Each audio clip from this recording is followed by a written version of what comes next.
गांव में जो घटना हुई इस सदी की सबसे निंदनीय घटना है। उन्होंने ना ये पूछा कि आप किस जाति के हो, ब्राह्मण हो, क्षत्रिय हो, क्या तुम हिंदू हो, और गोली मार दी। अल्लाह का कलाम है कि नहीं है? अगर है कुछ किताबें तो वह सही सूरत में नहीं है। जैसे इंजील है, जैसे तौरात है, जैसे ज़बूर है, ये भी अल्लाह तबारक व ताला के तरफ से ये किताबें नाजिल की गई, लेकिन वो किताबें महफूज नहीं है।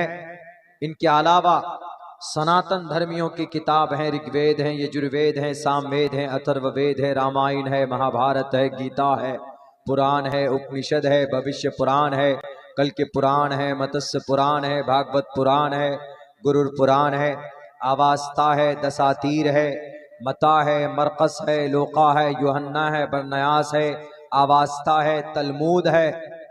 किताबें, there are lot of authentic books are found in entire world. You can very easily found them. बड़ी आसानी के साथ आप उनको हासिल कर सकते हैं, पढ़ सकते हैं, but all authentic books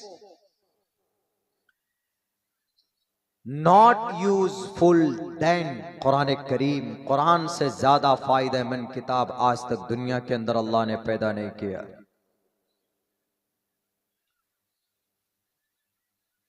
it's miracle. Quran एक मौजज़ा है। मौजज़ा नहीं होता तो कोई माए का लाल बताए आज तक दुनिया के किसी भी कोने से उठकर कि मौलाना अब्दुल्ला साहब हमने अपने धर्म ग्रंथ को याद कर लिया है। सुनिए जरा, आप ऋग्वेद के अंदर इतने श्लोक हम आपको सुनाते हैं, गीता के अंदर 18 अध्याय के साथ साथ इतने सारे श्लोक मंत्र हैं, आप सुनिए। बाइबल के अंदर इतने हैं, आवास्था में इतने हैं, दसातीर की from the beginning to the end हम पूरी किताब को सुनाते हैं। कोई माँ ने आज तक ऐसा बच्चा पैदा नहीं किया जो बच्चा ये कह सके कि हमने अपने शास्त्र को याद कर लिया है from the beginning to the end. लेकिन कुरान करीम का जरूर मिलेगा आपको। 10 साल का, जैसे अभी आपने 12 साल का बच्चा देखा कि 12 साल का बच्चा है, सीने में कुरान करीम को महफूज किया है, 5-6 महीने और लगाएगा और अज़बर हो जाएगा। उसको on the tip of the tongue, जहां चाहेंगे वो बच्चा वहां पर खड़े होकर सुना सकता है आपको। नाचीज be when I was 11 years old at the time I remembered by heart all Quran Karim. जब मैं 11 साल की उम्र में था तो उस वक्त मैं भी हाफिज कुरान बना था। 11 साल भी तो बहुत उम्र हो जाती, 7-7 साल के बच्चे भी हाफिज कुरान बनते हैं। जय श्री राम, जय बागेश्वर धाम। आप लोगों ने सुना मौलाना किस तरह हाफिज कुरान बन रहे हैं। ये हाफिज कुरान नहीं, हाफिज आतंकवादी बना रहे हैं, और इनका काम ही है मदरसे में आतंकवादी बनाना, क्योंकि इनके कुरान में लिखा गया है कि कुरान ही सबसे बेस्ट है। और जो कि बता रहे हैं, हिंदू धर्म ग्रंथों को ऐसा बता रहे हैं कि जैसा कि उसको ऐसा बनाया गया है कि किसी काम का नहीं। और अपने धर्म ग्रंथों को ऐसा बखान कर रहे हैं कि दुनिया में सबसे बड़ा धर्म ग्रंथ इन्हीं का है। और ऐसे लोगों की मानसिकता और ऐसे लोगों की कट्टरता की वजह से ही पहलगाम में जो हुआ है दुखद घटना कल, वो ऐसे लोग के छत्र छाया में पनपने वाले लोग ही करते हैं कि हमारा धर्म सर्वोपरि है और तुम्हारा धर्म झूठा है, कलंक है। तभी तो धर्म और नाम पूछ के मारा, तभी तो कलमा पढ़ा के मारा। सॉरी, जिसने कलमा पढ़ दिया उसको छोड़ दिया। मतलब इस हद तक। और ऐसे लोगों की मानसिकता कहाँ से आती है? ऐसे जाहिलों की वजह से, जो इस तरह के मानसिकता पैदा करते हैं अपने लोगों के अंदर। जिस कुरान में खुद लिखा हो कि हिंदू जाहिल है, जो मुसलमान नहीं है वो काफिर है, जो मुसलमान नहीं है वो तुम्हारा दुश्मन है। और ऐसे चीज़ों को पढ़कर वो बच्चा जो है वो क्या करेगा, हमें बताओ। जो तुम्हारा 11 साल का बच्चा हाफिज़ कुरान बना हुआ है, उसकी मानसिकता क्या होगी? आगे चल के वो ऐसे 100 लोगों को बताएगा और फिर ऐसे घटनाएं होती रहेंगी। उसमें से कुछ ज़्यादा इंस्पायर हो जाएगा, किसी का खून ज़्यादा खौल जाएगा कि चलो दुश्मन का साफ नामो निशान मिटाते हैं, तो ऐसे जाके हरकतें आएगी। कुछ तो आतंकवादियों में जाके भर्ती हो जाएगा और कुछ तो अपना संगठन बना लेगा, जैसे तुम लोग बना लिए हो कि तुम्हारा ही सब कुछ ठीक है, बाकी सब कुछ बेकार है।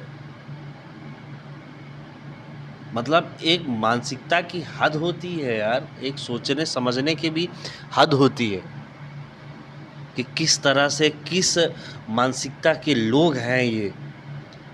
और आप लोगों को दिखाने का कारण यही है कि इनकी जो जड़ें हैं वो जड़ें यही लोग हैं, और ऐसे घटना के बाद फिर अपने आप को बेचारा बना लेते हैं। फिर यही लोग कहते हैं कि आतंकवाद से धर्म का कोई वास्ता नहीं। अरे काहे नहीं वास्ता है? धर्म पूछ पूछ के मारा है, वास्ता क्यों नहीं है? और बहुत बड़ा वास्ता है। हम तो कहते हैं सबसे पहले पाकिस्तान पे एक्शन लेने से पहले ऐसे लोगों पे एक्शन लेना चाहिए ताकि ये लोग न रहें और ना इस तरह की घटनाएं हों। जितने भी इस तरह के लोग हैं सबको पाकिस्तान भेजना चाहिए और पूरे पाकिस्तान बॉर्डर को सील कर देना चाहिए, जैसे इजराइल ने सील किया था। और जिस दिन ये बॉर्डर तोड़े और उसी दिन जो है इनको सबक सिखाए। ऐसे लोग को पहले भेजना चाहिए पाकिस्तान। धर्म के आधार पे बना है ना देश पाकिस्तान और बांग्लादेश, तो ये लोग क्या कर रहे हैं यहाँ पे? यहाँ की जड़ों को खोखला कर रहे हैं ये लोग। ये अपनी राजनीति चपका रहे हैं ये लोग।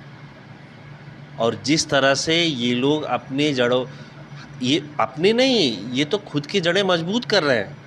ये हमारी और आपकी जड़ें खोखला कर रहे हैं। और हम और आप आज भी ठाकुर ब्राह्मण और पंडितों में बसे हुए हैं। ऐसा नहीं है, कुछ हमारे लोग की भी गलती है। हमारे लोग कुछ दबंग टाइप के जो लोग होते हैं वो गरीब हिंदुओं को ही सताते हैं। अगर गरीब हिंदू घर में 6 महीना 8 महीना नहीं है तो उसे घरों पे ही कब्जा कर लेते हैं। अगर खेत में गरीब मजदूर कहीं गया है और खेत ना जोत पाए साल 2 साल तो उसे खेत पे ही कब्जा कर लेते हैं। कुछ दबंग टाइप के लोग, वो किसी भी जात के हो सकते हैं, रहते हिंदू ही है और हिंदू को ही परेशान करते। मतलब ये मानसिकता जब तक नहीं जाएगी ना तब तक ना हिंदू सुधर सकता है ना देश सुधर सकता है। और ऐसे लोग उसका फ़ायदा उठाते रहेंगे और अपने लोगों की मानसिकता को बरगलाते रहेंगे। जब ऐसा समय आएगा तो यही लोग उल्टा फिर हम आपको, अब क्या बोलूँ, इस चैनल के माध्यम से ज़्यादा बोल नहीं सकता हूँ। अनलीगल चीज़ें आप समझ जाओ कि करने से बाज नहीं आएंगे ये लोग, बिल्कुल नहीं। जिस तरह से आज कल नाम पूछ पूछ कर धर्म के आधार पे मारा गया ना, कल ऐसे भी और भी ऐसी घटनाएं होंगी, देखना। बटे रहो, एकता तो होना ही नहीं है, क्योंकि जो बड़े हैं वो छोटों को दबाएंगे। हिंदू धर्म में भी, और सबसे ज़्यादा हिंदू धर्म में ही होता है।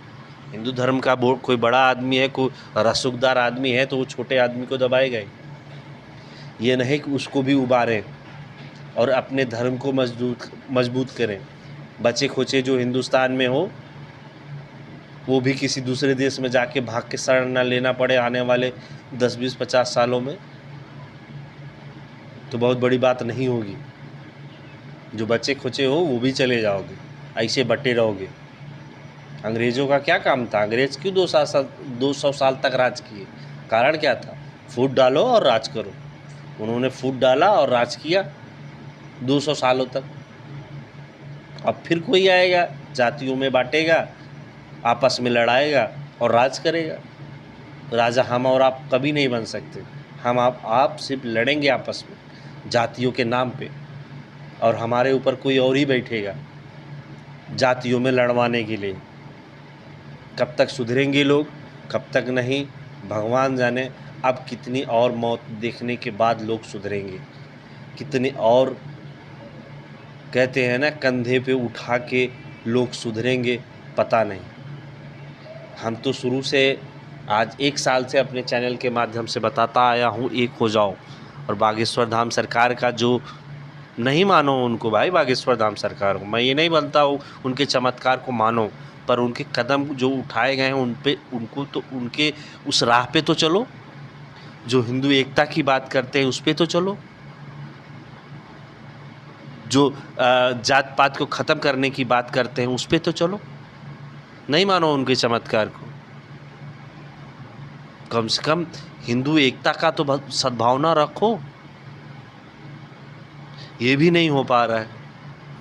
आज भी दुनिया को छोड़ दो, यहीं छतरपुर में ही देख लो, छतरपुर में एक गरीब आदमी का जो एक उसके 2 बच्चे थे, अभी बता रहा हूँ मैं कहानी, हिंदुओं की कहानी है। 2 बच्चे थे और माँ बाप थे। माँ बाप बीमारी के कारण किसी कारण से उनकी मृत्यु हो गई, साल भर हो गए। और 2 छोटे छोटे बच्चे थे तो वो अपने मौसी के यहाँ रहने लगे। गांव के दबंग लोगों ने, कुछ दबंग लोग थे तो उस बच्चे के घर और खेत पे कब्जा कर लिए ज़बरदस्ती, और जब वो बच्चे वापस आए तो मार के भगा दिए। बताइए, हिंदू ही थे, हिंदू के खिलाफ।